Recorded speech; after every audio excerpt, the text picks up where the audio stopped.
by these statutory provision as an abuse of dominant position. Section 4, subsection 2 is divided into 5 clauses, and these 5 clauses are basically prescribe 5 ways by which an enterprise can abuse its dominant position. That means that is against the competition, adversely affecting the competition, or it is injuring the consumer or injuring the competitor. The first clause talking about unfair or discriminatory practice in condition of sale or purchase of the goods or provision of services, or unfair or discriminatory price, including the predatory price that we have discussed. And National Stock Exchange case versus MCX case, where National Stock Exchange has provided its services in the currency derivative at the zero price, was held to be the abuse of dominant position. The WhatsApp case also that we have discussed, WhatsApp that providing the services of instant messaging without charging any fees from the customer, but it was held that it would not cause any, it is not an abuse of dominant position, because various other companies are also providing the same services without charging any fee from the consumers. The second clause is restricting or withholding 3 things: either production of goods or provision of services, technical knowledge, or scientific development. And on that case also, we discussed this Indian Exhibition Association versus TIPO and Ministry of Commerce. The market with respect to the event organized at Pragati Maidan, the exhibitions event in which the TIPO is in the dominant position, and the condition that for the private exhibitor, the time limit, or you can say the time period between one event to other event, is 15 days before and 15 days after. But the same for the event organized by TIPO was 19 days earlier and 90 days later. And that means it is discriminatory in that sense. So the discriminatory under the section 42A, and also by fixing this time period, the TIPO is restricting the services. So that thing. Now the third clause is that the enterprise that is in the dominant position indulges in such a practice that resulting in denial of market access in any manner. And 2-3 cases we can discuss on this point. You can write down the name of those cases also. The first case is, I'm taking that is in our case material, Sri Surinder Singh Burmi versus Board for Control of Cricket in India, BCCI. The second case that we already also discussed under some other provisions, Sri Dhandras Pillai versus MS Hoki India. And the third one is MS Fast Ways Transmission Private Limited versus Canson News Private Limited. These 3 cases you can write on this particular point, or you can argue on this particular. Sir, Fastways Private Limited. Yeah, Fastways Transmission Private Limited versus MS Kansan, KANSN News Private Limited. Okay. Now we are dealing with the first case, BCCI case. See, as you know that the BCCI is controlling the cricket in India, and BCCI is the regulatory body for control the cricket in India. It also has connection with the CCI and the newly starting event of IPL 2020 cricket match. In respect of this, the allegation by Surinder Singh Burmi was that there is irregularity in grant of franchisee right for owning the teams, the teams, various teams on the name of the cities like CSK, Super, that Chennai Super King, Punjab, etc., Delhi Daredevils. Second is grant of media rights, and third was award of sponsorship right. In guaranteeing of these three things, there was irregularity. There was such conduct of the enterprise that other enterprises, other than those who got these rights by BCCI, for them there is denial of market access. Now, to substantiate this allegation, as I said earlier also, five things has to be proved. The first one, that whether BCCI is enterprise or not, or there are various entities that covered under the group. So that is not in the case here. There is only one enterprise, one entity, and that is BCCI. The first question, that was preliminary objection made by the BCCI, that BCCI is not a statutory body. It is registered under the Societies Registration Act, and so it is not an enterprise. And at the length we have discussed when we discussed the enterprise section 2s, that the commercial exploitation of the sports is also making a particular entity to be enterprise, and there is no bar in that respect. Section 2 clause H read with the definition of the person make that any person, whether natural or artificial, whether incorporated or not incorporated, may become enterprise when it does any commercial and economic activity.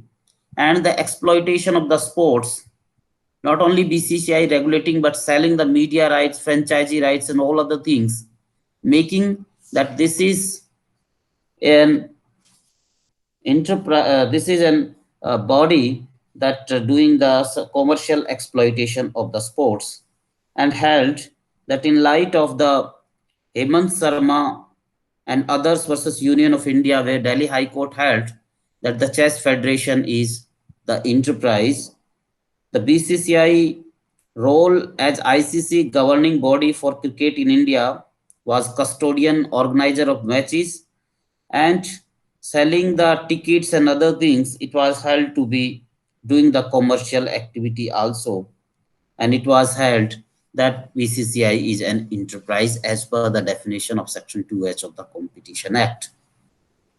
So the first thing has been proved. Second is not relevant here, that whether it is group, because there are not 2-3 entities against which there is an allegation.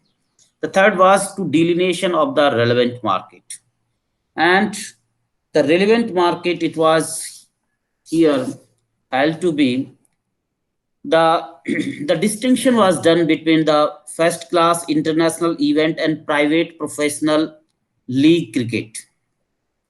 The commission accordingly held that the first class international event and this newly invented professional cricket league, so the organization of the professional cricket league event in India is a separate relevant market, and in organization of the private professional cricket league, BCCI is in the dominant position because of its vertical integration, because of its customer basis, because of its gross turnover, its asset on also other, like it's has the connection with the ICC.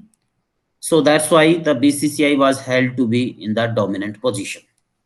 The case that you find in case material, the first pages is about how the information was filed before the section 191A before the Competition Commission of India, and then the argument made by the BCCI that BCCI is just a society and it is not uh, the enterprise. If we see that object clause of memorandum of association, it revealed that BCCI consider it as regulatory of cricket. It is non-profit organization. And then on the second page there is a analysis reference of the case, the European jurisprudence, European law, MOTOE versus Ilinco, and um, this Mecca Medina, where it was held that commercial exploitation of sports constitute an economic activity. And in the next page, it was held to be a enterprise. Then after that, on the para number 1.2, 1.3, there are the factual ground, uh, you know, about the BCCI. Then on the para number 1.4, there are the irregularity or the allegation with respect to grant of franchisee right, media right. Then on the next page there is a decisions, and there third para is saying that the CCI further, that means Competition Commission of India, held that the BCCI was in the dominant position in the relevant market for following reason. One, or A, the BCCI was de facto regulator of cricket in India, and because of its position of controlling the cricket de facto, de jure, that is not, it is not a statutory body. BCCI, the second, the BCCI was empowered by the International Cricket Council ICC bylaws with right to sanction and approve cricket events. And when one authority has this power of approving or sanctioning the cricket, that means it can have this privilege over the other enterprises in that respect. Third, or C, clause C, BCCI was at significant commercial advantage by owning infrastructure. BCCI D, BCCI control a pool of cricket player under the contract. So BCCI was in the dominant position. Now the question was whether the BCCI has observed its dominant position or not.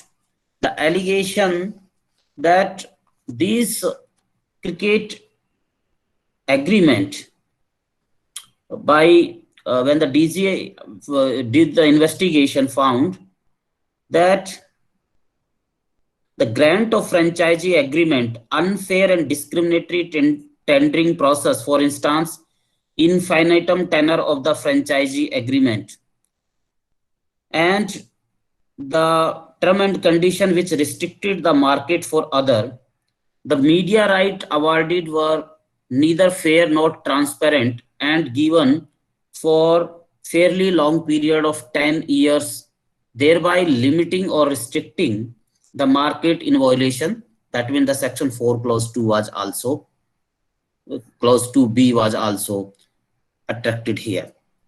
And because of this long period of media right up to the 10 years, in that 10 years the other are not having any access, and because the cricket is controlled, of these private professional cricket league where there is very high scope of the media rights, this is restricted because of this 10-year period to one person to whom the media right was guaranteed. That means there is the denial of the access for the others in this particular market. The BCCI extended its monopoly to the new game of the cricket in establishing the Indian Premier League. Also, BCCI assumed the right to sanction and approve the cricket event as per the section 32.4 of the ICC bylaws, making approval of the BCCI critical to the organization of success any competing league, and it is very important source of the dominance for the BCCI.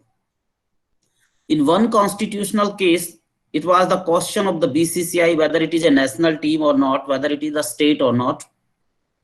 And it was held that it is not the state in that respect. Later on, the position changed. But then the question remained that because of the, the BCCI, you know, relation with the ICC, and through the ICC bylaws, giving the power of the BCCI for sanctioning the event for the cricket, etc. Without that, an event cannot be successful. So the commission noted that explicitly agreeing not to sanction any competitive league during the currency of media rights agreement, BCCI had used its regulatory power in arriving at commercial agreement, which is the root of violation of sections 4(2)(c). And accordingly, the Competition Commission of India, issued the cease and desist order under section 27. An imposition of the penalty was also passed in clause 9(1)(c) clause 1 in the media right agreement. The media right agreement was deleted. So this fourth para, where you will observe that how the CCI has issued the order, and which order it has passed. Like one is deletion of the media right agreement, some clauses, clause 9. Then cease and desist order that will not indulge in such type of the practices, and imposing the penalty of rupees 52.24 crore, being the 6% of annual revenue of BCCI for past 3 years. And then in the fifth para, you will find the dissenting opinion of one of the member. Now the second case is Dhandras Pillai versus MS Hoki India. The Hoki India come up with the code of conduct, and the players has to sign that code of conduct. The code of conduct impose certain restriction on the player for not playing any unsanctioned event by the Hoki India. The National Association for Sports in Hockey, on player imposing such condition, it was alleged that it caused the denial of the market access to the other prospective private professional leagues. Other than the Hoki India, if any other person want to organize a professional private league, like the BCCI in cricket IPL, suppose you as a private person also want to organize the event. So suppose in the hockey you want to organize a hockey event. For organizing you needs the player, and the players cannot play with you because they have already agreed the code of conduct. Unless your event is sanctioned event, they cannot play with you and you cannot organize. So there is this restriction is basically affecting the prospecting private professional league, resulting in denial of entry to competing league. The specific allegation was leveled that the Hockey India misused its regulatory power and promoting its own hockey league at exclusion of the WSH and engaging in practice resulting in denial of market access to rival in contravention of section 4 clause 2c. Hockey India used its dominance in conducting the international event in India to enter in the market of conducting domestic event in India. And the code of conduct agreement entered by the Hockey India with the player was exclusive supply agreement, etc. But then the CCI, after analyzing all the facts, it was held that though it is in the dominant position, but this type of the sanction itself is, or the restriction on the players are not the blanket restriction. Rather, these are for giving the proper performance of the sports persons, the the partial restriction are there. The third case, the Kansan News Private Limited case. See, this new channel, MS Kansan News Private Limited, was the broadcaster of news and current affairs TV channel named Day and Night News. And this channel was operating in the state of Punjab, Haryana, Himachal, and the Chandigarh. Now see, we people, through the cable, we get the access of news channel. Okay. In the DTH, the direct to home services, the consumer are free to choose any channel. But in the cable, they depend on the cable provider that which channel they are providing.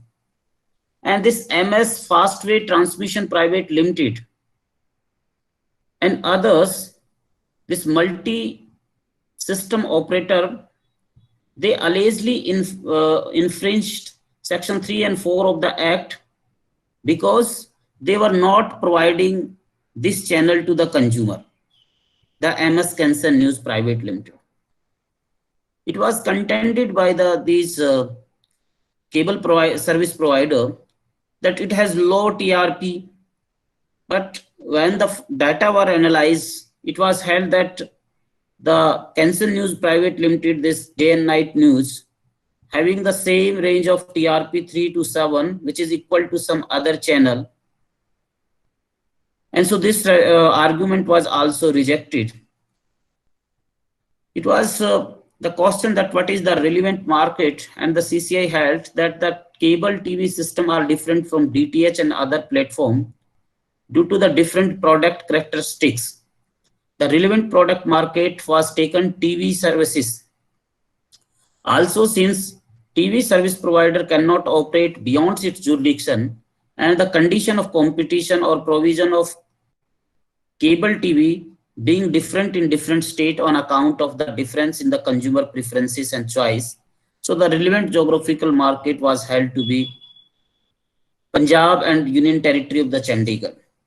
And within that, the group of this MSO, this Fast Ways Transmission Private Limited, was held to be in the dominant position because there is no other substitute for the consumer for getting the cable services to its TV. And the commission noted that the action of this group resulted in loss to the informant broadcaster as well as the denial of services to the consumer who wanted to watch the TV channel of Kansan News Private Limited. It was effectively wiped out from the relevant market by conduct of the group.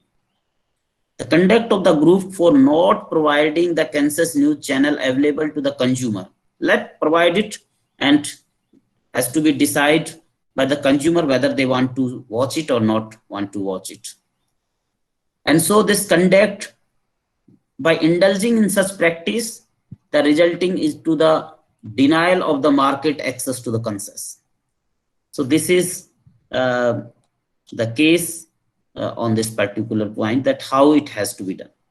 So the conduct of the BCCI in respect of granting the franchisee right, media right, the conduct of the Hoki India team, or the conduct of the Fast Waste Transmission Limited. Such conduct may affect the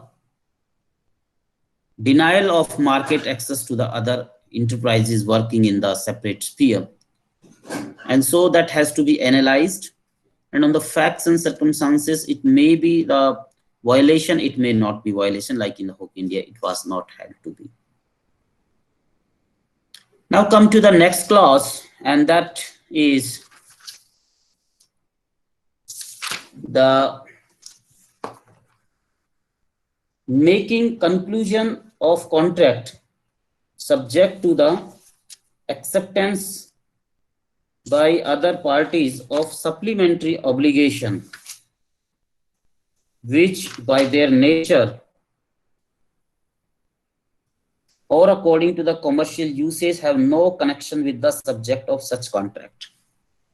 That means imposing the such obligation in the contract itself that have no connection with the subject of the contract. See, in the market, in the line of the production chain, certain agreement, certain contract has to be made. And in that contract, there are written in various clauses, there are some condition that can be imposed. But if the condition in the contract is such that it has no connection with the subject matter of the contract, and only because the enterprise is in the dominant position, that's why the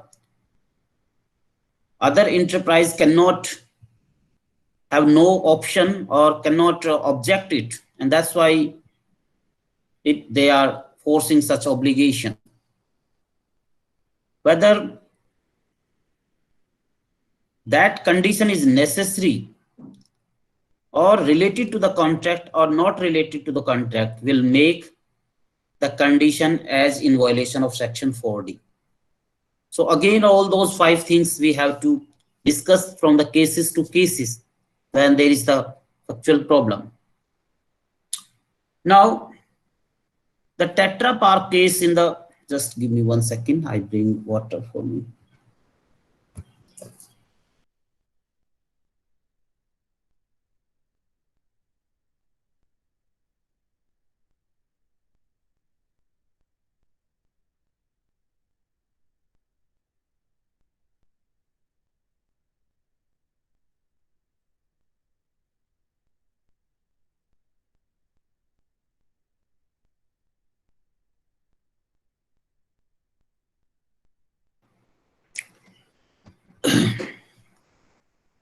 The Tetra Pak case in the American jurisprudence was held to be the leading case on this, making such obligation or imposing such obligation that are not related to subject matter of the contract. The tie-in arrangement, if it is done by the one enterprise as a condition, that may be the condition that is not related to the contract. So in the Tetra Pak case, there was an obligation that only Tetra Pak cartoon were to be used by the Tetra Pak packaging machines. And the cartoon were to be obtained exclusively from the Tetra Pak. So the general court observed that when an undertaking is in a dominant position, directly or indirectly ties its customer by exclusive supply obligation, that constitute an abusive since it deprives the customer ability to choose its sources and denies the other producer in the market. 2 cases, Indian cases also we can discuss on this particular point. One is the Financial Software and System Private Limited versus ACI Worldwide Solution Private Limited. You can write down the name of this case. Financial Software and System Private Limited versus capital ACI Worldwide Solutions Private Limited. This ACI Worldwide Solution Private Limited is the company providing the software to the banking institutions, to the banks. And the Financial Software and System Private Limited was one of the, it's a company through which it providing these services. In this case, the commission agreed with the Director General report that ACI had made the license agreement with for base 24 subject to the acceptance by the bank of the supplementary obligation of obtaining its professional services in infringement of the provision of section 42D. Further, it was held that ACI, that means ACI Worldwide Solution Private Limited, by denying its license licensee bank the option of procuring the modification and custodian services from the financial software and system private limited or by any third party had compelled the said bank to avail such services from it along with the base 24 software. The tribunal held that this was nothing but making the conclusion of contract of EFT switch subject to the acceptance by the banks of supplementary obligation which has no connection with the subject of the contract. And so the software that was provided by the ACI Worldwide Solution Private Limited to bank on which the bank can do their function. There was the condition that there is no option for procuring the modification in it. And that cannot be done by either this financial software or other third party. And so such condition imposing that they cannot do the modification, such condition is not related to the subject matter of the contract. Okay. The next case is the Scott Glass India Private Limited. That case you will understand quickly. SCHOTT Scott Glass India Private Limited versus Competition Commission of India. In this case, like the Tetra Park, there is the tying arrangement. The sale of amber tube. The allegation was that the Scott Glass, in order to supply the clear bracelet glass tube, also insisted upon the converter to purchase the amber bracelet glass tube compulsorily. So there was the tying arrangement by the Scottish Glass India Private Limited.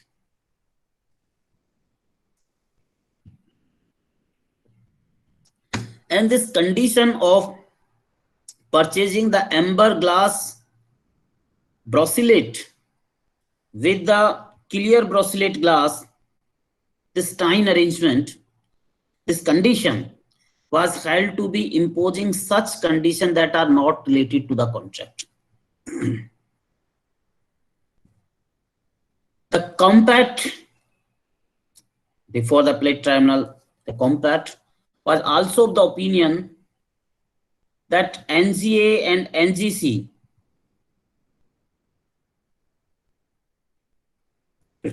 were not entirely different material. And also, since Scott Glass had 90% market in the amber tube, there was no need for Scott Glass of purchasing the amber tube along with the clear tube. The tribunal held that in absence of any documentary evidence, there was no question of linking the discount scheme with the tie-in. The parties could opt to purchase the amber tube or ignore to purchase it. The tribunal observed that merely because NGA and NGC were the product of the common tank and because the same were being marketed by the same appellant did not mean that appellant was insisting the tie-in arrangement. And so the tribunal set aside the main order of the commission, upheld the minority order by thereby exonerating the Scott Glass of Section 4.2 charges. Because there was no evidences available, and it was also contended by the tribunal that the 90% of the market in the amber tube is held by the Scott Glass, so there was no necessity also. There was no evidence really. But the tie-in arrangement agreement, if it is made, then the person against whom or the person to which there is the tie-in arrangement, he can argue or he can challenge this action under the section 4.2d, abuse of dominant position. And the third person, when the enterprises are in that different level of the production chain, then the third person can argue that it is an anti-competitive agreement if this type of the tie-in arrangement causing appreciable adverse effect under section 3 clause 4. So the arrangement, the tie-in arrangement is the same, but here the tie-in arrangement in the form of section 4 to D, that imposing such condition. Here the condition that is imposed in form of the tie-in arrangement, that person itself, that enterprise itself is challenging. And there under section 4 to section 3 to 4, the other competitor was challenging that if it causing. So that is the difference between these two. Now come to the last clause, that is 4 to E, that there is abuse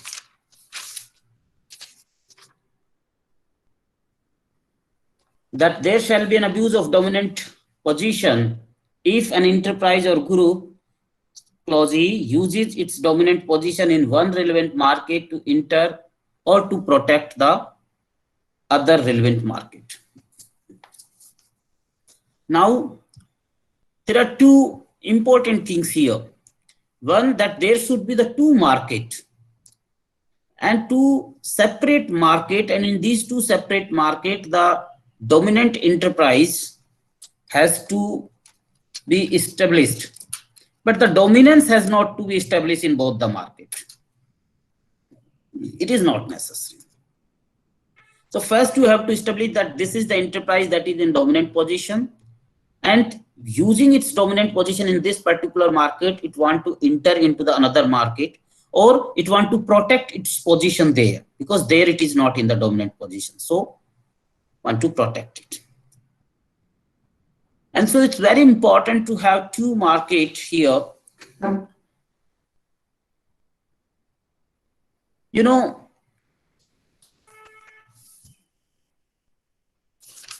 the language of section 4.2 of the Act suggests that there has to be two market in which the enterprise has dominant position, in one enterprise has dominant position and other it intend to protect or enter.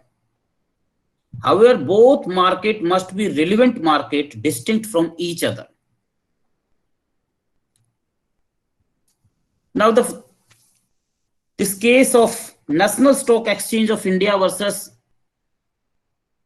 MCX Stock Exchange, that MCX versus National Stock Exchange, then it went into the appeal, the National Stock Exchange of India versus CCI. In that case, the tribunal in that case held that the conditions for hailing enterprise to be guilty under section 4 clause 2 are threefold. One, that the enterprise has a dominant position in one market. And by the facts, it was held that the National Stock Exchange is in the dominant position in its market. The second is that the enterprise is dealing in not only the market in which it is dominant, but some other market also. And the third, it want to enter into the entirely new market or to the protect the same. It is not necessary for the breach of section 4.2e of the Act to be dominant in the second relevant market. It is enough if the enterprise wishes to use its strength. Just give me someone at my door.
Sorry for the interruption.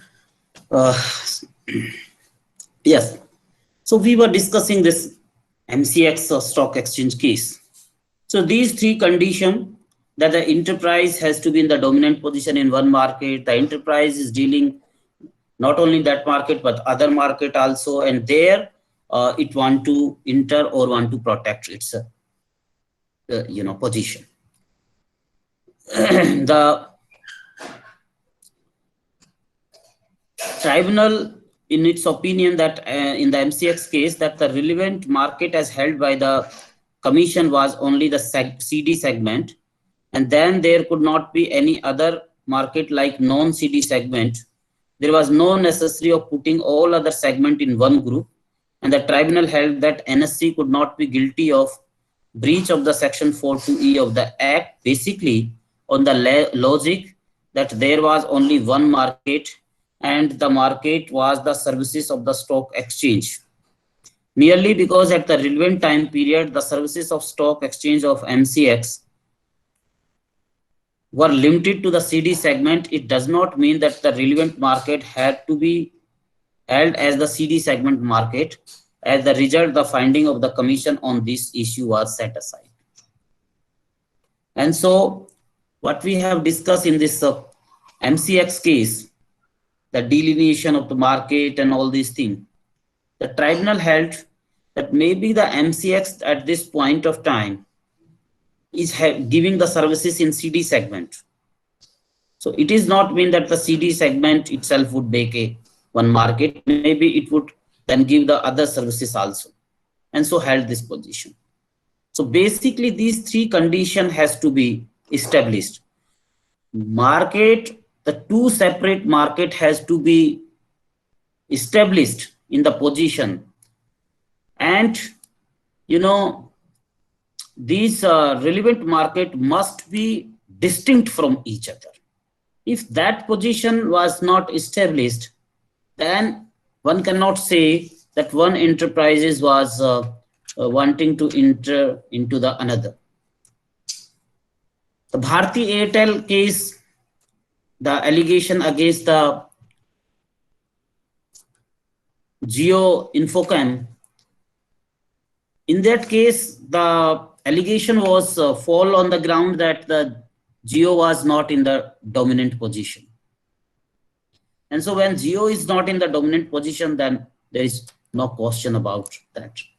So these are the all five, the ways by which an enterprise can abuse its dominant position. Now, guys, if you have any question with respect to these five ways, or with respect to the cases that we have discussed, the important, or you can say all the cases that we have discussed on the abuse of dominant position. First, the Pillai Apartment Owners Association, even you can write it, that the issue was on the unfair condition in the purchase of apartments. The Surinder Singh Burmi versus BCCI, it was the case on the the clause C, that means indulging in practice resulting in denial of market access because of the infinitum having the franchisee right over the team. One who purchase it, he can have for the infinite time. So that and the media right was held to be in violation of section 4 to C. The MCX Stock Exchange versus National Stock Exchange, this case that is in your case material, the order of the CCI was held to be, that zero pricing, that means on the predatory pricing also you can discuss it, and it can be discussed on how to delineate the relevant market. It can also to be discussed on this section 4 to this discriminatory condition. The Indian exhibition industry versus Ministry of Commerce, that can you discuss on the section 4 to B, etc. So these cases, you please read it, and now we can move on to the next chapter, that is the regulation of the combination. But before that, if you have any question with respect to the abuse of dominant position, yes, you can discuss with me, you can ask to me. Yes, guys, any question, any problem, any? Sir, the three things which need to be established in E, clause E, 4 to E, that are dominant position in one market. Yes. And the second market, there should be some activity. And the third condition is that it wants to enter in the or protect position in the other market. Yes, but see, the problem would be, or the main contention would be, that the both markets should be the distinct market. They should not be overlapping. And so They when you should not be correlated. yes, yes, may be correlated, but overlapping should not be there. Like in the MCX, the tribunal, reversed the judgment by the CCI that the CD segment is one of the services in the stock market. See, in the stock market, if you are aware, there are equity, then the option and future, the CD derivative. This type of Yes. the various type of the the services are provided. So the tribunal opposed its condition only on this 4 clause 2E, that because the MCX is providing services at one relevant point of time into the CD derivative, that does not mean the CD derivative in itself became the separate market.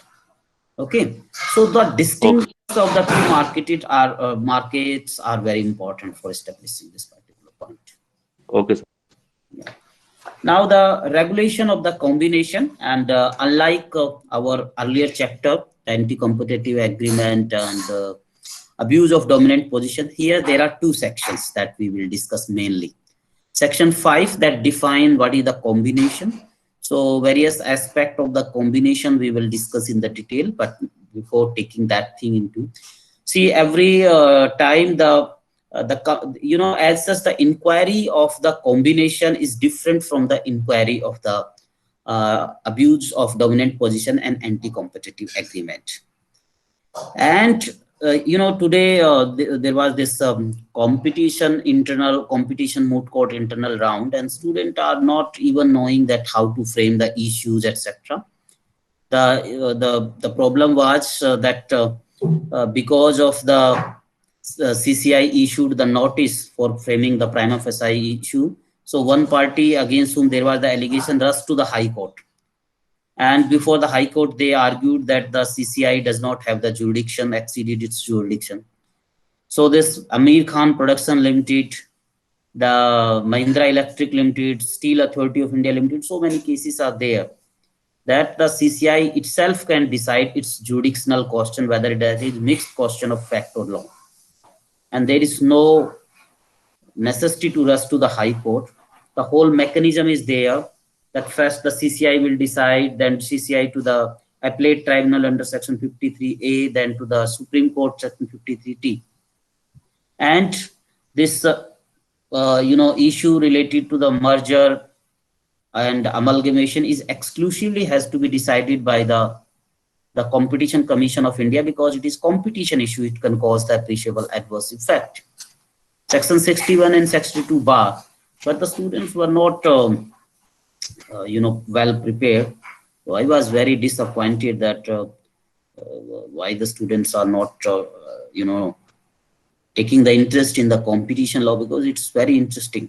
So guys, we were discussing that the inquiry, see, these are the important thing that you have to understand. The inquiry of the violation of section 3 and 4 is different.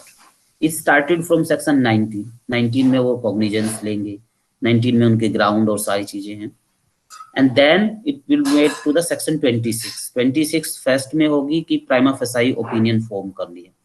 Prima facie opinion form करेगी, commission meetings होती हैं, like we discussed regulation 17 of the General Regulation Act कि first time वो meet करेंगी, उसमें वो aggrieved party को भी बुला सकती है, etc. But it is not necessary to give the notice to the aggrieved party, that we discuss in the CCI versus Steel Authority of India Limited. Then, if it CCI prima facie form the opinion to the DG. If that is not, then the section 26 clause 2 order that is appealable. Then and so on. Now here the inquiry of the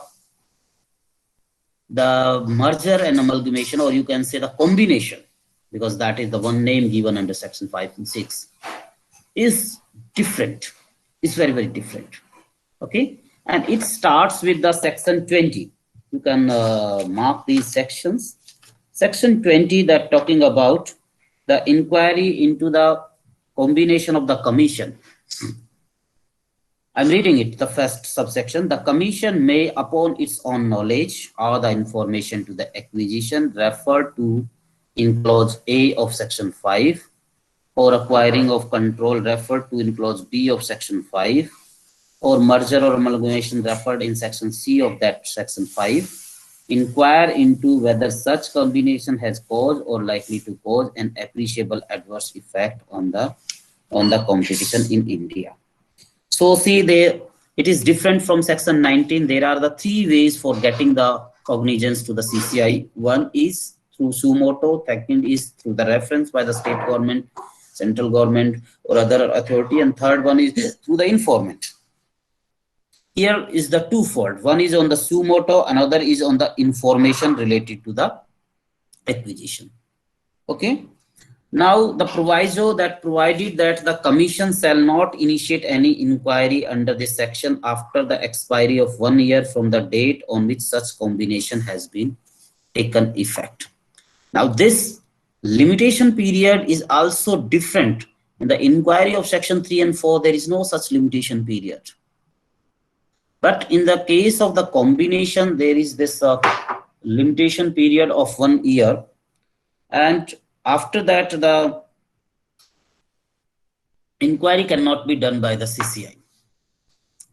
Because when there is the combination, if the requisite of section 5 is completed, then the information of combination has to be given before the CCI. And the CCI has to decide that whether it causes appreciable adverse effect or not. In a time period has been prescribed in section 6 clause 2A. That is 210 days the commission has to decide. And this section 6 subsection 2A was inserted by way of the amendment, because we cannot let the commission, infinitely giving that it will decide, but it is not deciding, because it is very commercial issue and the delay may cause the adverse impact on these enterprises. So suppose there are two enterprises A and B, like the Coca-Cola and the Pepsi-Cola, and both enterprises want to merge. Now this particular form is actually seeing in the form of the merger, but if you see from the other aspect, there is the agreement between them by which now because now they will merge, they were one commercial entity, and so this is in form of the causing the anti-competitive act. Like if you observe section 3 clause 1, that means now they will maintain the same price, restricting their production, etc. also. So that may cause the appreciable adverse effect, and that's why the such combination has to be notified before the CCI. But here it is not necessary that every combination or every proposed combination has to be informed to the CCI. First condition is that only those combination that is covered by section 5, and that their limits has been changed with respect to the turnover that is required, threshold, or their asset that is required to be information, and only that into proposed the combination has to be informed before the CCI, and then CCI has to decide it in the timely manner. Cannot leave this question open, because unless there is the approval of the CCI, the combination will not take place. So this is not the something that is like in the section 3 and section 4, abuse of dominant position or anti-competitive agreement. And that's why there is section 6 clause 2a. So there are two time period. One time period is that is in the section 20, that after 1 year of the combination, the information, if even if provided on that, the commission cannot take any action. Commission cannot make the inquiry. In two ways, the CCI can have the jurisdiction for doing the inquiry in case of the combination. One is in its own knowledge, and second is on the information relating to the acquisition as required in section 5A. Any acquisition, 5B acquisition or control by the enterprises, and 5C merger and amalgamation. Okay. Now, after that, the second clause of the section 20, that the commission on receipt of notice under subsection 2 of the section 6 inquire whether a combination referred to in that notice has caused or likely to cause the appreciable adverse effect on the competition. So after the notice, the CCI is get. So the third way, each of getting the notice, then this is that the notice has to be filed. So the third way of getting the jurisdiction is very different. Here the party who is in the fault has to give the notice because that is the statutory requirement. If there is a merger, if there is a combination, and that combination took place without giving the notice, though this combination within the threshold limit prescribed by section 5, so this combination effect of it would be void, and that's why this statutory requirement has to be followed accordingly. Section 6 clause 1 says that no enterprise shall enter into a combination which causes or likely to cause appreciable adverse effect on the competition in India. Now the question one may ask, that how, sir, the enterprises will know that our combination would cause appreciable adverse effect? Isn't it? And that's why this phrase, this provision looks very flimsy, very surprising. But basically, when we read in conjunction with the section 6 clause 2, that section 6 clause 2, that subject to the provision of subsection 1, any person or the enterprise who propose to enter into the combination shall give notice to the combination in the form as may be specified, and the fee which may be determined by the regulation, disclosing the details of the proposed combination within 30 days. Earlier it was within 7 days, but that is not practically possible.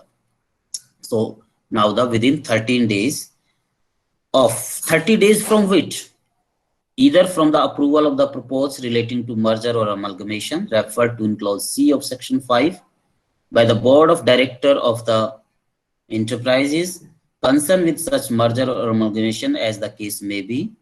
B, the execution of any agreement or other document for acquisition referred in clause A of section 5 or acquiring the control referred to in clause B of that section. After giving the notice, the inquiry will be done. And if in that inquiry, the result of the inquiry, whether twofold, maybe either side, whether is it there is the appreciable adverse effect on the competition, or there is not an appreciable adverse effect on the competition. If the CCI held that there is no appreciable adverse effect on the competition, then that merger will take place, that combination will take place. Otherwise, the combination will not take place. And despite this order, if the companies merge, then there is the penalties also. What would be the consequence of that combination? Section 6 clause 1, that no enterprise or person shall enter into a combination which is likely to cause an appreciable adverse effect on the competition within relevant market in India.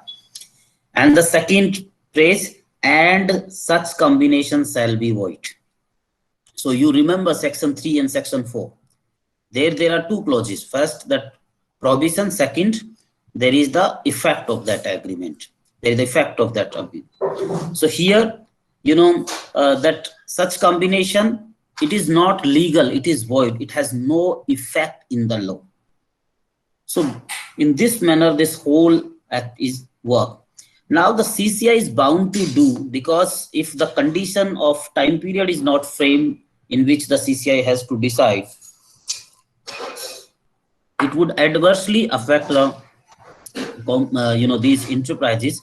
And so in 2011 the amendment was done, and now the time period is 210 days. Within that days,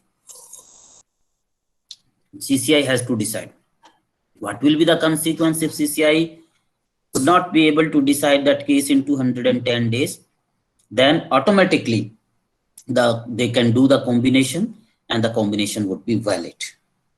Okay, so the section 2A, that no combination shall come into effect until 210 days have passed from the date on which the notice has been given to the commission.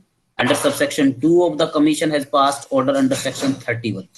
So either the order passed under section 31 clause 2 or 200 days, which is earlier, the combination shall take into the effect.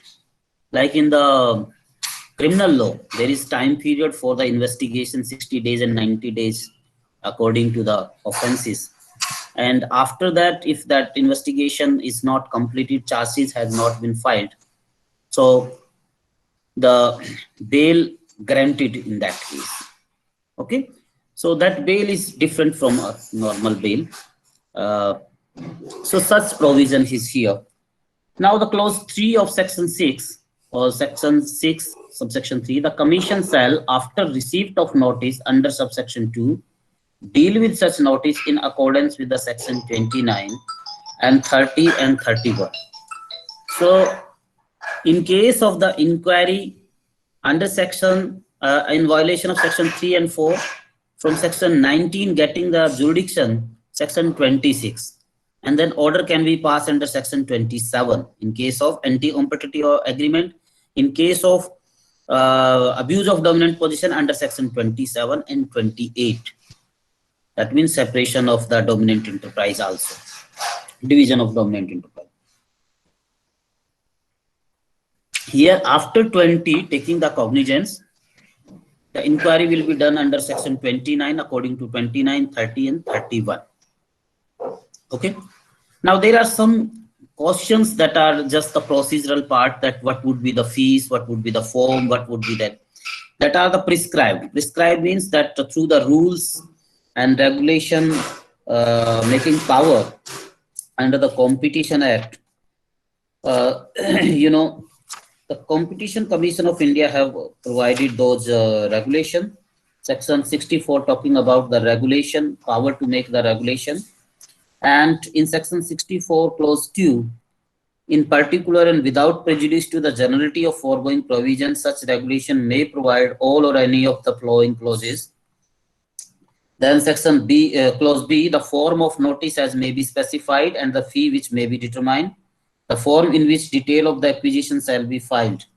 So section 6 clause 2, that talking about that notice has to be filed before the CCI regarding the proposed combination in such form and such fee. So what are that form and fee? That the CCI through the regulation can regulate in that matter, and the CCI through its regulation, this is the Competition Commission of India procedure. You will find all these things in your BEREC in regard to the transaction of business related to the combination of regulation 2011. There is the prescribed format, there is prescribed fee, and you can find it at page number 164 of your direct. Yes, page number 164, and this Competition Commission, this is lesser penalty, sorry.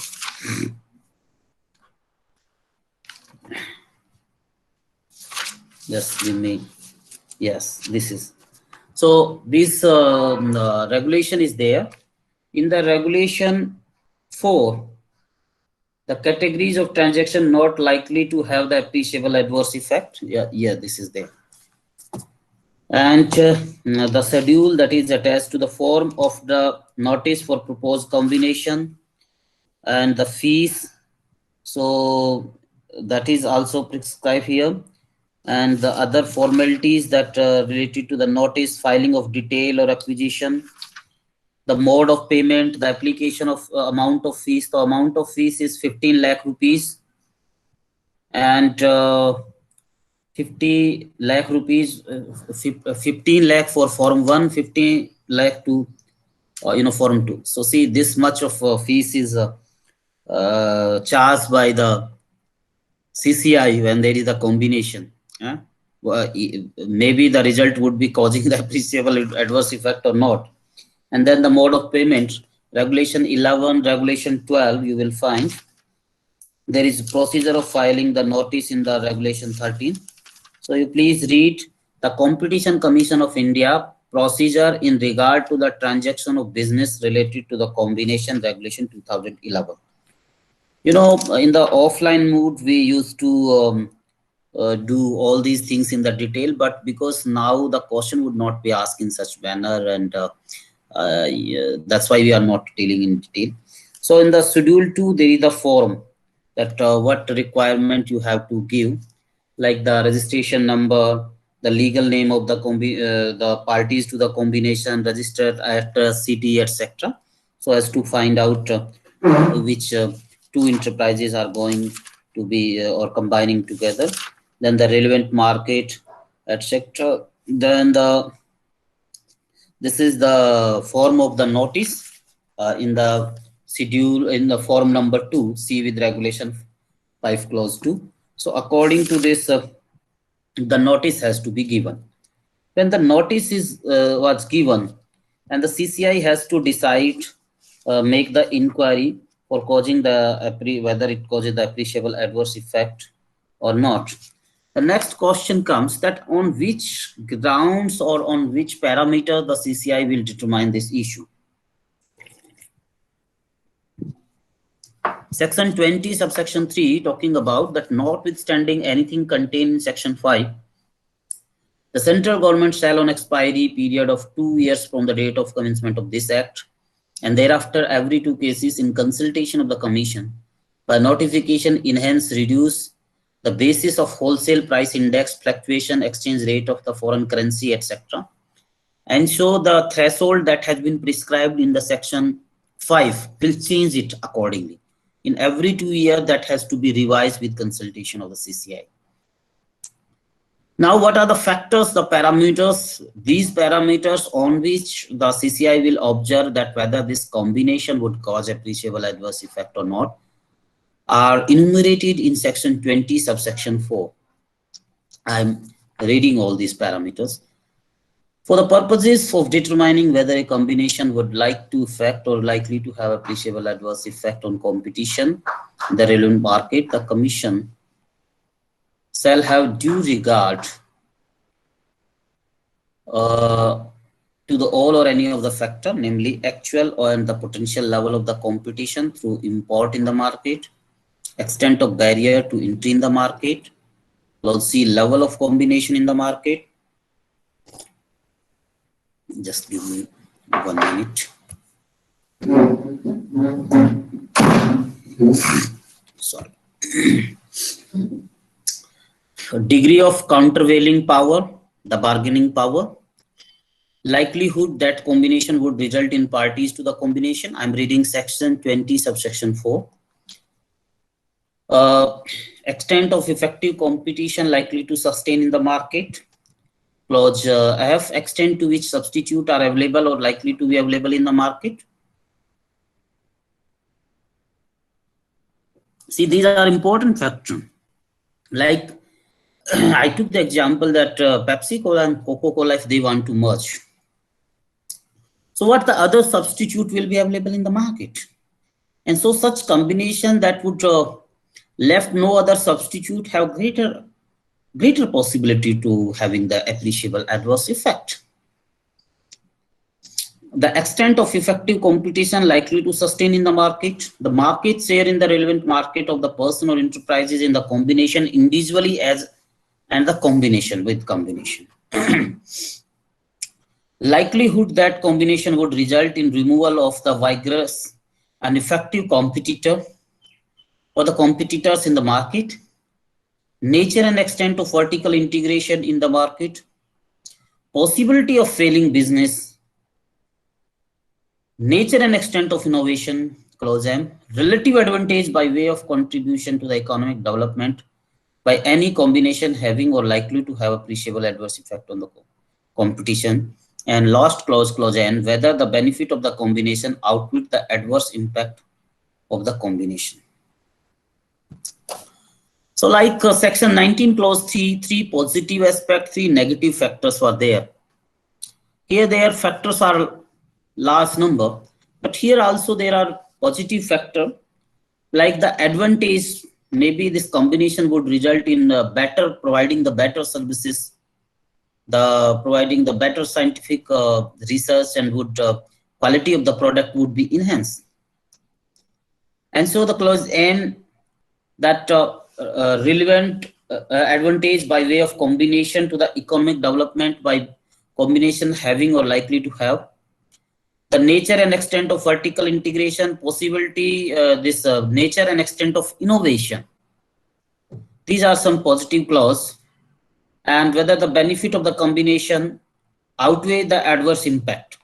If the benefit are large than the adverse effect, then it would have to be having that the combination would not cause any appreciable adverse effect.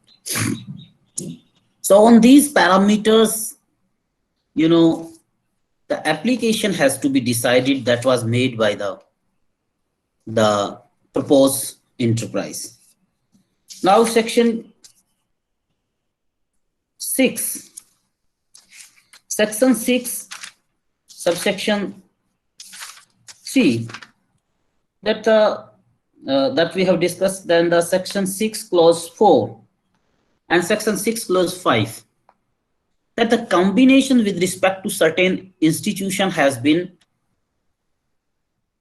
you know, excluded by these provisos in these provision by way of proviso. The exceptions are section 6 clause 4, that the provision of this section shall not apply to the share, subscription, or financial facility or acquisition by a public financial institution. And what is public financial institution has been defined under section 2 clause P of the Competition Act. Foreign institutional investor, bank, or venture capital fund pursuant to any covenant of the loan agreement and investment agreement. So in accordance with the loan agreement and investment agreement, if there is any type of acquisition by the public financial institution or foreign institutional investor, then that would not be fall under this provision. That means they can combine, they can do the combination without giving the notice. Clause 5, that the public financial institution, foreign institutional investor, bank, or venture capital fund referred in section 5 shall within 7 days from the date of acquisition file in the form as may be specified by the regulation with the commission the detail of the acquisition including the detail of control, circumstances for exercise of such control, and consequence of defaulting arising out of such loan agreement as the case may be. Now the one may ask that when there is exceptions to these institution, why this requirement is in section 6 clause 5.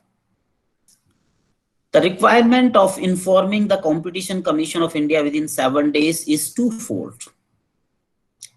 One is to find out that whether when you are arguing that you are getting the exceptions of the section 6 clause 4. So it cannot be guaranteed, it cannot be given in itself. You have to establish that you are covering under the section 6 clause 4 in the exception. And that's why you have to give the details. And by that details, you can find out. The second is to making the list or from the other purposes. Also, the CCI must know that what is going on these market also. So because of these twofold purpose, there is this requirement. And the foreign institutional investor has the same meaning as assigned in clause A of the explanation to section 115 AD of the income tax. Venture capital fund is the same meaning assigned to the clause B of explanation to clause 23 FB of section 10 of income tax act. And so these public financial facility, public financial institution, foreign institutional investor, bank, venture capital fund, the foreign this venture capital fund, these 3-4 institutions were outside the scope of the section 6, the inquiry of section 6. Now how the inquiry is to be done? The first is that giving the notice, or within 1 year the CCI through its own information also has to make the this thing. The notice period, the notice you have to give, otherwise there would be the penalty for not giving the notice also. And after giving the notice, the inquiry will be done. But when this act came into the force, in that before 1 year, that agreement, that combination cannot be checked, or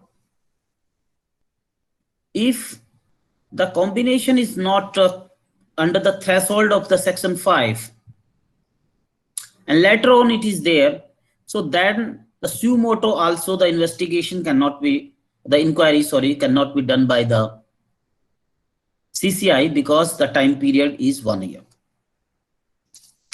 Now come to the section 29, that how the inquiry will be done. Like in the section 26 we discussed the procedure for investigation of combination, because I want to finish this procedural part so that in the next class we discuss only the the substantial issues, substantial legal point with respect to section 6. These are the procedural thing, how the inquiry is done, etc. Section 29, procedure for investigation of combination, where the commission is of the prima facie opinion, like the section 26 clause 1, that a combination is likely to cause or have caused the appreciable adverse effect on the competition within a relevant market. It shall issue a notice to show cause the parties of the combination, calling them to respond within 30 days of receipt of notice as to why the investigation in respect of such combination should not be conducted. So first, the prima facie opinion has to be formed.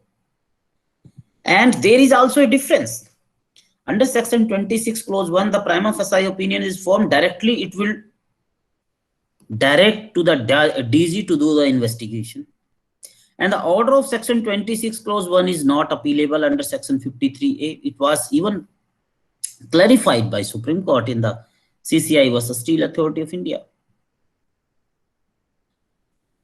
And there is no other participation of even the regulation 17 of the general regulation 2009 saying that the participation can be done, but the notice is not required to give the opposite party, and that is not the violation of principle of natural justice because it is the departmental procedure. But here under section 29 clause 1, when prima facie opinion is formed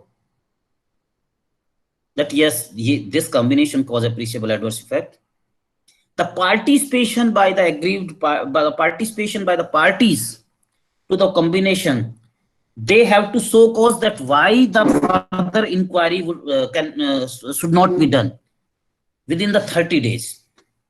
So there is difference in the inquiry of combination with the inquiry of section 3 and 4. Section 29 subsection 1A, after receipt of response of the parties to the combination under subsection 1, commission may call for a report from the Director General. And that Director General has to conduct the investigation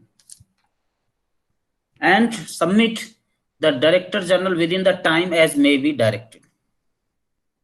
So this is the case when the Commission prima facie formed the opinion that there is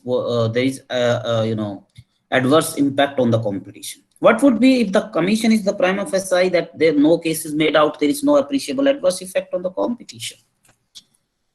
Subsection 2, that the Commission, if it is the prima facie of the opinion that combination has or is likely to have an appreciable adverse effect.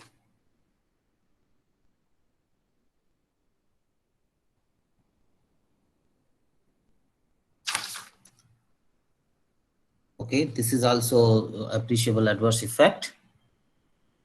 It shall within 7 working days from the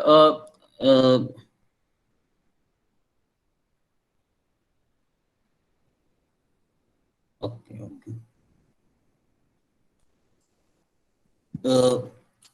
Clause 2, sorry, I just misread it. Clause 2 is also talking about that what would happen after the prima facie opinion. So after prima facie opinion, the CCI will ask the parties to the combination to give their to issue so cause notice that why the further inquiry has not to be done. Then directing the DG will submit the report, and after within the 7 days from the date of receipt of response from the parties to the combination or the receipt of the report of the Director General called in the subsection 1A, direct the parties the said combination to publish the detail of the combination within the 10 working day of such direction in such manner as it think appropriate for bringing the combination to the knowledge of the public. That means after forming the prima facie opinion, the DG report will be taken, the so cause notice will be issued to parties to the proposed, they will provide their stand, and then the detail of the condition would be published to the public. So the participation of the public also. The Commission may invite any person or member of the public, clause 3, section 29, subsection 3, the Commission may invite any person or member of public affected or likely to be affected by the said combination to file his written objection, if any, before the Commission within 15 days from the date on which the detail were published. Then within 15 days, detail would be published. After detail would be published, within 15 days, the general public can file the objection. Now the Commission within the 15 days from the expiry of that said period in subsection 3, call for additional or other information as it deem fit from the parties to the said combination.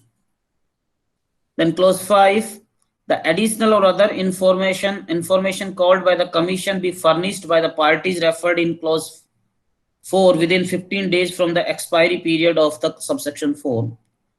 After receipt of the information within the period of 55 working days from expiry of period specified in clause 5, the Commission shall proceed to deal the case in accordance with the provision contained in section 31. Now, first the prima facie opinion has to form. Then the CCI will ask to the parties to the combination to provide that why inquiry has not to be done. Then the directing the DG to do the investigation or submit its report.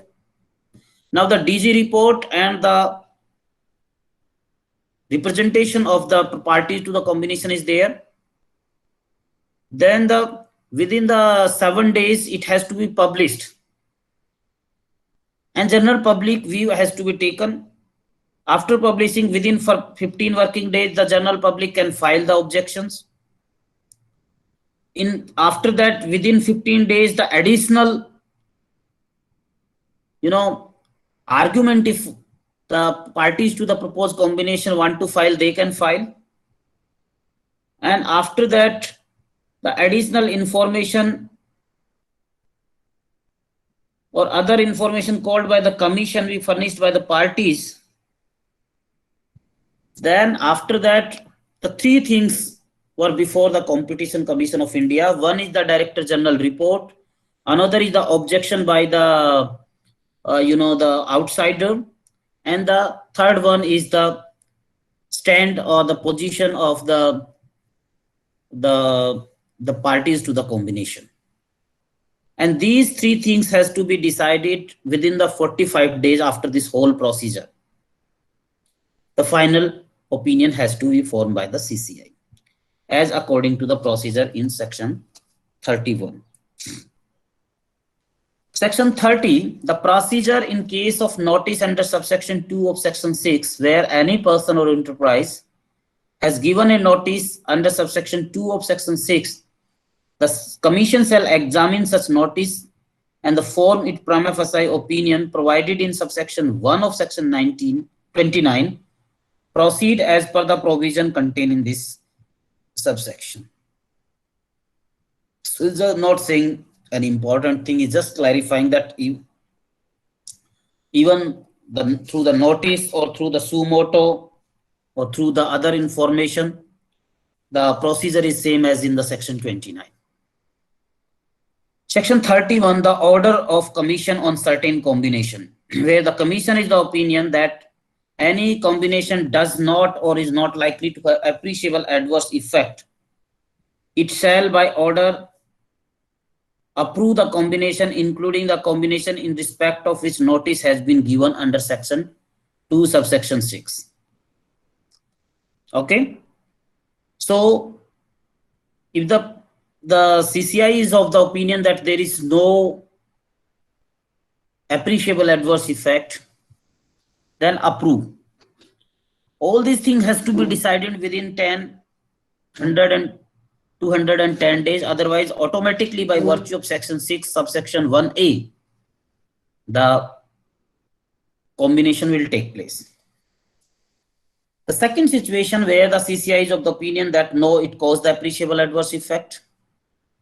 Section 31 is not taking about the prima facie opinion forming. The prima facie opinion forming and whole procedure is in the section 29.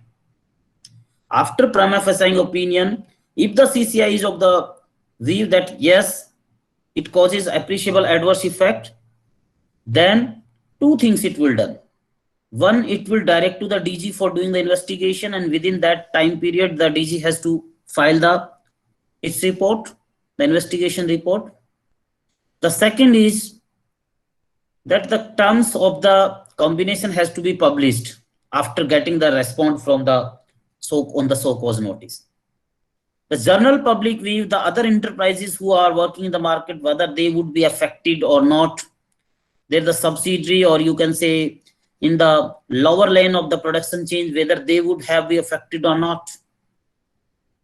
The So consumer. this is same like Amazon has done with Reliance and Yes. Future Group. Yes.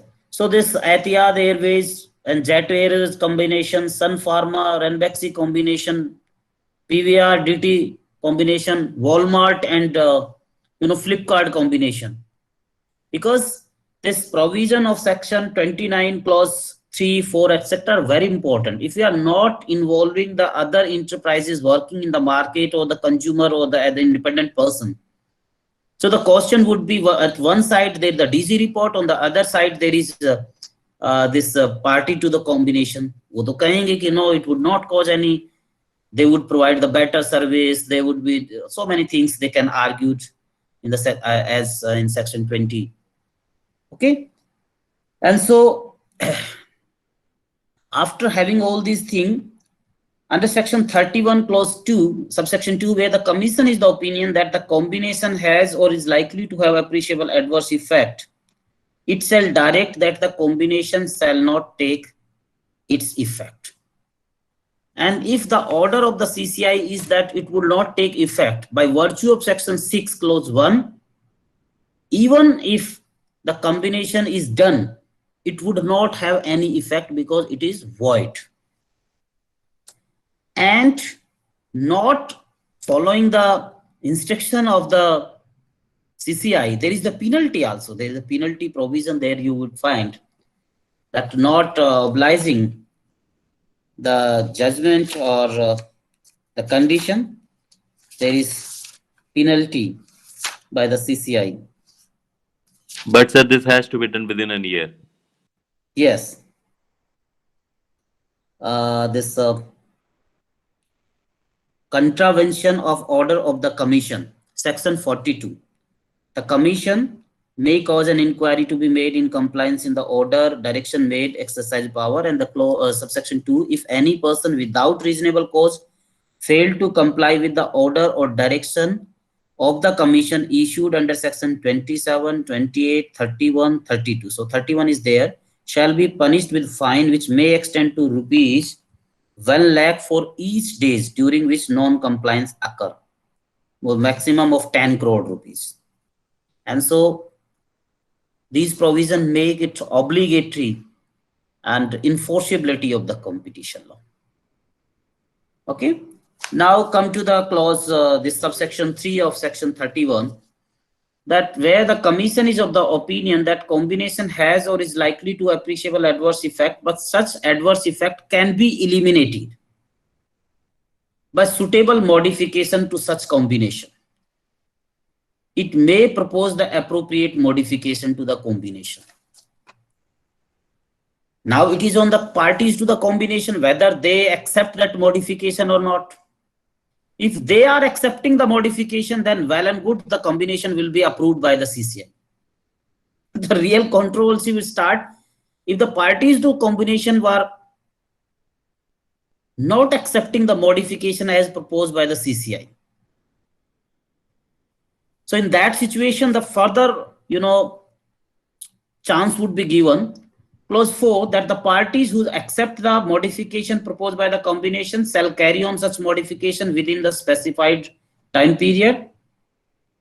Clause 5, subsection 5, sorry, sometime I, use this word clause as in the general meaning. Subsection 5, if the parties to the combination who have accepted the modification fail to carry out the modification within the period prescribed by the commission, the combination shall deem to have an appreciable adverse effect, shall deal with such combination in accordance with the provision. Subsection 6, if the party to a combination do not accept the second situation proposed by the commission under subsection 3, the parties within 13 working days of the modification proposed by the commission submit amendment to the modification. That means chance is given to the party to the proposed combination that they, whatever the modification proposed by the CCI, in that modification they can change. Ji sir, is change ke saath we can accept this modification. But that has to be accepted then by the CCI. Clause 7, the commission agrees with the amendment submitted by the parties under subsection shall it pass, it shall by order approve the combination. But if the CCI does not approve that, then the subsection 8, if the commission does not accept the amendment in the modification was proposed by the CCI. So whether it accepted by the party directly, it will approve. If they fail to it, then the consequence of section 31 clause 5. If the parties are saying that no, we have slight amendment in the modification, okay, then it will go to the CCI. CCI accept it. Okay, ठीक है, आपने जो modification में amendment किया, हम accept करते हैं. Section 31 clause 7. But the CCI does not accept that amendment in the modification. Then the commission clause A, subsection 8, the commission does not accept the amendment submitted under subsection 6. Then the parties shall be allowed a further period of 30 working days within which such parties shall accept the modification proposed by the combination. Then clause 9, if the parties fail to accept the modification proposed by the commission within 13 working days to subsection 6 or within a further period of 30 working days referred in subsection 8, the combination shall be deemed to cause the appreciable adverse effect and dealt with accordingly. The same consequence as in section 31 clause 5. Subsection 10, where the commission has directed under subsection 2 that the combination shall not take the effect, the combination is deemed to have the appreciable adverse effect on the competition under subsection 9, then without prejudice to any penalty, in the section 42 it is referring, without prejudice to any penalty which may be imposed in or any prosecution which may be initiated, the commission may order the acquisition in clause A of section 5, acquiring of control in section 5b, merger or amalgamation in section 5b, C shall not take effect too, provided the commission, if it consider appropriate, frame a scheme to implement. So the whole deliberation would be done by the proposed parties and the CCI so as to making the combination possible, taking into the consideration that it would not cause the appreciable adverse effect. If, like, the under section 27, the power is with the CCI for deletion of certain clauses in the agreement. If it became non-anti-competitive, then it is good. Like what happened in this case of BCCI and the Hoki India, that deletion of certain clauses would make it. Subsection 11, if the commission does not on expiry period of 210 days or from the date of notice given to the commission under subsection 2 of section 6 pass an order or issue in direction in accordance with the provision of subsection 1, the combination shall deem to have been approved. So there is this deeming provision that in the law it would be deemed that the CCI had approved it, though it has not been approved, but because it defaulted, it's due to decide the matter within 200 days. For the purpose of determining the period of 200 days specified in subsection, the period of 30 working days specified in section 6 and further period of 30 working days specified in subsection 8 would be excluded. Subsection 12, where any extension of time is sought by the parties to the combination, the period of 19 working days shall be reckoned after deducting the extended time granted at the request. So 90 days more time can be given if the parties ask. Subsection 13, where the commission has ordered a combination to be void, the acquisition or acquiring the control or merger amalgamation referred in section 5 shall be dealt with the authorities under any other law for time being in force, as if the acquisition, acquiring of control, merger or amalgamation has not taken place, and the parties to the combination shall deal with accordingly. So if the combination is done and it was declared by the CCI that it is void, in that case it has to be dealt with that. Clause 14, nothing contained in this chapter shall affect any proceeding initiated or which may be initiated from any other law for time being in the force. So it's giving the scope to the other laws to be enforceable without prejudice to this provision.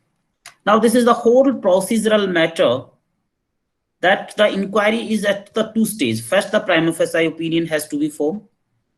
After the prima facie opinion, if the prima facie is not in that favor, then the matter closed therewith. If the prima facie opinion is of that it causes the appreciable adverse effect, then the further inquiry will be done, causing the so cause notice that to the proposer to the combination that provide your stance why the inquiry has not to be done. After that, the DG investigation will done.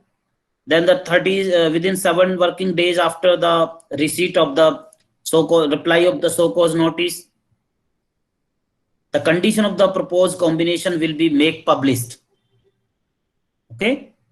Then the other enterprises, other persons as the consumer also may file the objection. When the objection is filed, the another chance is given to the enterprises. Like, the pleading, non-pleading, or if you have the mute court, the 2 round, that thing is done here. Bargaining. And then, yes. So all this is the procedural matter. You guys please read the section that I have read at length so that you understand that what is procedural. Because our duty is thus to, discuss that how, the factually, or how at the, the subjectively it is decided that whether it would cause the appreciable adverse effect or not, because the question would not be asked about asking the inquiry, because ये सबके पास है, कोई भी लिख देगा. It is an open book exam, OBE. The regulation that we discuss, regulation related to combination 2011, but it is important from the practical point of view कि कौन सी information है, कौन सा फॉर्म है, कितनी फी लगेगी. फॉर्म 1 पे अगर आ रहा है तो 15 लाख लगेगी, फॉर्म 2 में इंटरप्राइजेज है तो 50 लाख लगेगी, कौन से अकाउंट में डिपॉजिट होनी है, क्या क्या डिटेल देनी है, उसके बाद में किस किस तरह से पूरी इंक्वायरी होती है. The whole process is done. Section 31 itself is very lengthy, and the whole exercise done by the CCI so that combination can take effect, and at the same time the combination also does not cause the appreciable adverse effect on the competition. That's why so many round of deliberation between the CCI and the party to the combination is there. Okay, now in the next class, guys, we will discuss section 5. Also you will discuss the threshold of the this combination, how many turnover. If you read section 5, any acquisition where the party to the acquisition and then the limit is prescribed where this much of amount, this much of the asset, so that also you please read it. In the next class I will discuss that what is this this conglomeration, what is this amalgamation, and